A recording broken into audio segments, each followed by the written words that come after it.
Sa kaluguyang panahon, maraming bansa sa Asya ang humaharap sa iba't ibang isyong panlipunan tulad ng sakit, kalamidad at krisis. Ang mga problema ito ay patuloy na sumusubok sa ating katatagan bilang mga mayayaman at malaking epekto lalo na sa mga bata at kabataan na siya at pag-asa ng ating kinabukasan.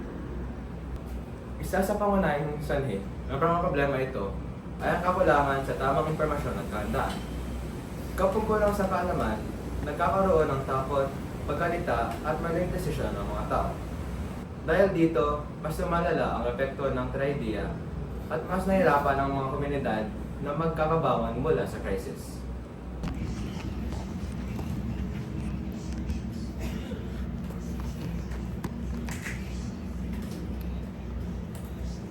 Ang bunga ng mga isyong panlipunan ay hindi lamang pisikal na pinsala, kundi pati emosyonal at mental na paghihirap. Maraming tao ang nakararanas ng takot, stress at kawalan ng pag-asa. Sa ganitong sitwasyon, lalo na ang mga bata at kabataan, ang labis na naapektuhan dahil sila ay umaasa sa gabay ng mga nakatatanda. Sa gitna ng mga hamong ito, napakahalaga ng papel ng UNICEF.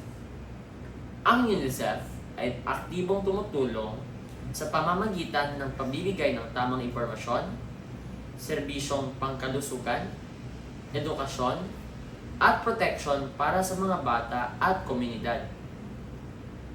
Layunin nitong tiyakin na kahit sa panahon ng krisis, may pag-asa at suporta ang bawat bata.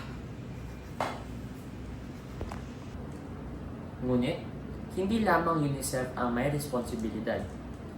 Tayo rin ay may mahalagang papel bilang mga kabataan sa pagiging handa, pagiging alerto sa ating paligid at pagsunod sa tamang impormasyon.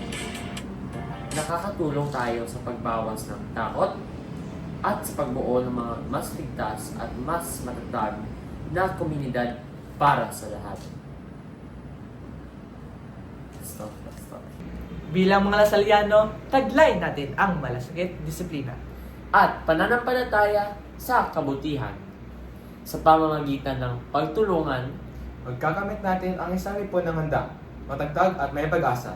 isyong palipunan, Ating tuldukan. Tayong mga Lasalliano, magtulungan. Top!